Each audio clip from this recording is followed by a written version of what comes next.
दादाजी, मुझे आपको कुछ बताना है। क्या हुआ रोहन? बताओ, क्या बताना चाहते हो?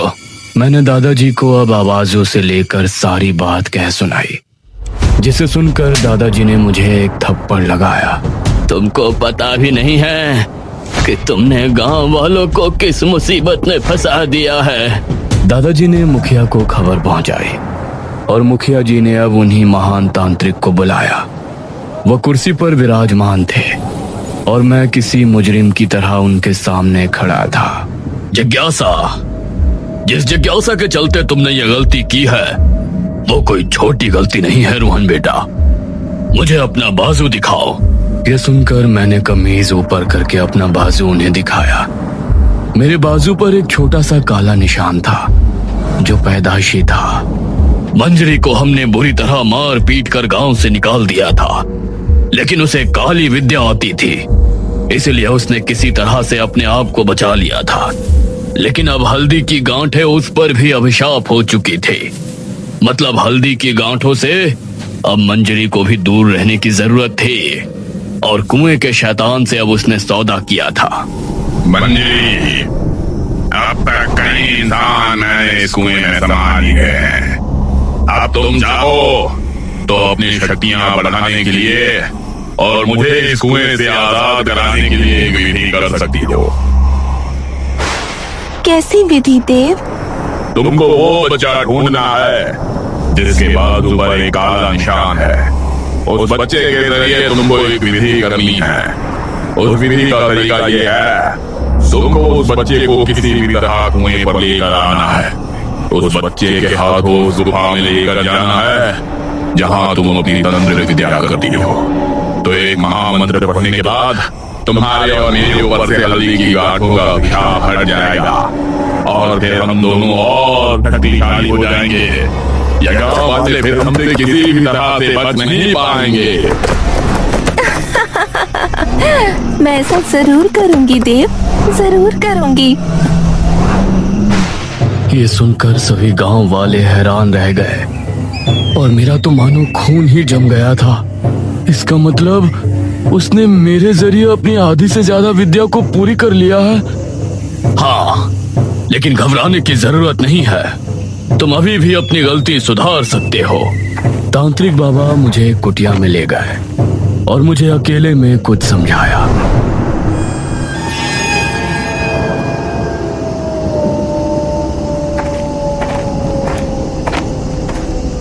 उस रात मैं फिर से मंजरी के पास पहुंचा। आज बस आखिरी रात है। आज तुमको मेरा ये काम आखिरी बार करना है। उसके बाद तुम आजाद हो। फिर तुम कभी भी जंगल आ सकते हो। तुमको मेरा काम करने की जरूरत नहीं पड़ेगी। मुझे बहुत खुशी है कि मैं आपके काम आ सका।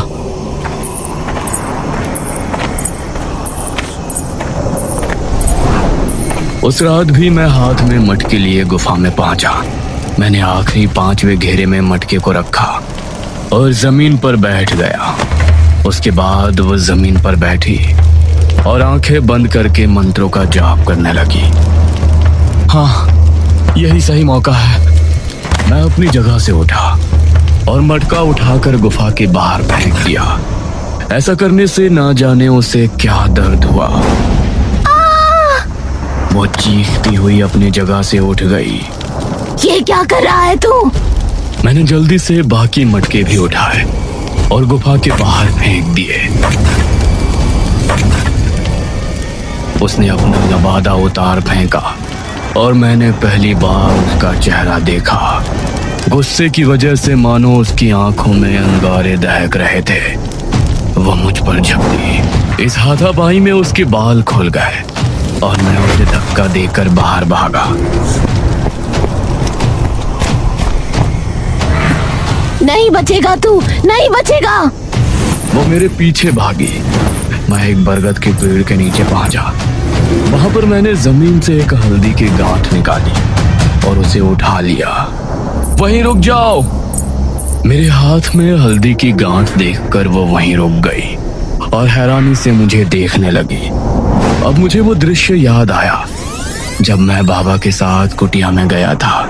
जिस तरह वो शैतान हल्दी की गांठों से डरता है, उसी तरह मंजरी भी हल्दी की गांठों से डरती है। उन मटकों को वो खुद नहीं छू सकती, उन्हें सिर्फ तुम ही छू सकते हो। ऐसे में तुम ही हो जो उसे उसके इरादों में कामयाब होने से रोक सकते हो। बाबा मैं करूंगा, मैं उस गुफा के अंदर जाकर अभी उन मटकियों को बाहर निकाल देता हूँ। नहीं रोहन, ऐसा नहीं करना। उन मटकियों को गुफा में रखने का और बाहर निकालने का मुहूर्त सिर्फ मध्य रात्रि का ही है। उस समय वो भी तुम्हारे साथ होगी। ऐसे में तुम एक काम कर सकते हो, तुमको बहुत चालाकी से काम लेना होगा। मैं दिन में गुफा के अंदर तो नहीं आ सकता, लेकिन एक काम कर सकता था। मैं हल्दी की गांठ लिए दिन में यहाँ आया और मैंने इस बरगद के पेड़ के नीचे ये हल्दी की गांठ छिपा दी। इसके बाद मेरा यहाँ आना और मटकियों को गुफा से बाहर निकालना, वो सब मेरे प्लान का हिस्सा था। अब तुम मेरा कुछ नहीं बिगाड़ सकती। फिलहाल तो मैं जा रही हूँ, लेकिन मैं तुझसे बदला जरूर लूंगी, नहीं छोड़ूंगी तुझे। ये कहकर वो बिजली की रफ्तार से वहां से चली गई और उसके जाते ही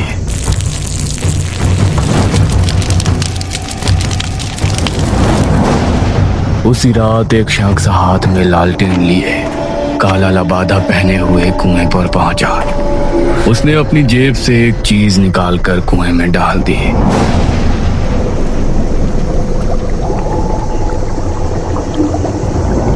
और फिर लालटेन को कुएं में फेंककर वहां से भाग निकला। मैं गांव पहुंचा और मैंने पूरी घटना उन्हें कह सुनाई।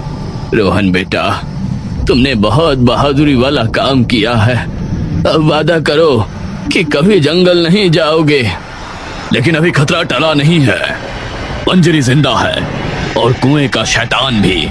इस पर मैं मुस्कुराया और बोला, तांत्रिक बाबा, मैं चाहता हूं कि आप सभी मेरे साथ कल रात कुएं पर चले। ये सुनकर सभी हैरान रह गए। ये क्या कह रहे हो तुम रोहन? दादाजी, बस एक बार मेरी बात मान लीजिए, मुझे आप सभी को कुछ दिखाना है। ठीक है रोहन बेटा, तुम हमें जो भी दिखाना चाहते हो हम जरूर देखेंगे, लेकिन कुएं के करीब कोई नहीं जाएगा।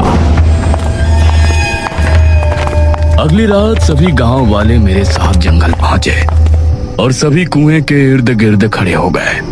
कुएं के अंदर से अजीब सा धुआं निकला, लेकिन काफी लोग थे, इसलिए कोई भी डर कर नहीं भागा। उस समय मंजरी गुफा के अंदर कुंड के सामने बैठी हुई मंत्र उच्चारण कर रही थी। तभी जोरों की हवा चली और कुंड की आग बुझ गई। ये क्या हुआ? तभी किसी अदृश्य शक्ति ने उसका पैर खींचा और वो घसीटने लगी। ये क्या कर रहे हैं आप? मेरे देव! मंजरी बुरी तरह से घसीट रही थी। गांव के सभी लोग कुएं के पास खड़े थे। उन्होंने मंजरी को कुएं की तरफ आते देखा तो हैरान रह गए। अरे ये तो मंजरी है। मंजरी ने कुएं पर आकर बाउंड्री को कसकर पकड़ लिया। मंजरी आंटी, कल रात आप जब मेरा गला दबा रही थी तो मैंने आपके कान की बाली उतार ली थी और फिर कल ही मैंने उस बाली को कुएं के अंदर डालकर अपनी ख्वाहिश मांगी कि कुएं का शैतान आपको अपने अंदर खींच ले और उसके बाद ये कुआं हमेशा के लिए शैतान से मुक्त हो जाए। ये सुनकर मंजरी के साथ सभी गांव वाले भी हैरान रह गए। मंजरी चीखती हुए कुएं के अंदर जा गिरी और फिर चारों तरफ सन्नाटा छा गया। तभी कुएं के अंदर से काला धुआं निकलकर ऊपर आसमान में चला गया। रोहन बेटा, तुमने पूरे गांव को खतरे से बचा लिया। पूरे गांव को। तुम बहुत बहादुर हो। मुझे तुम पर गर्व है बेटा। दादाजी ने फक्र से मुझे गले लगा लिया। सभी गांव वाले अब बहुत खुश थे, क्योंकि उस रात के बाद से कुएं का खौफ हमेशा के लिए खत्म हो गया।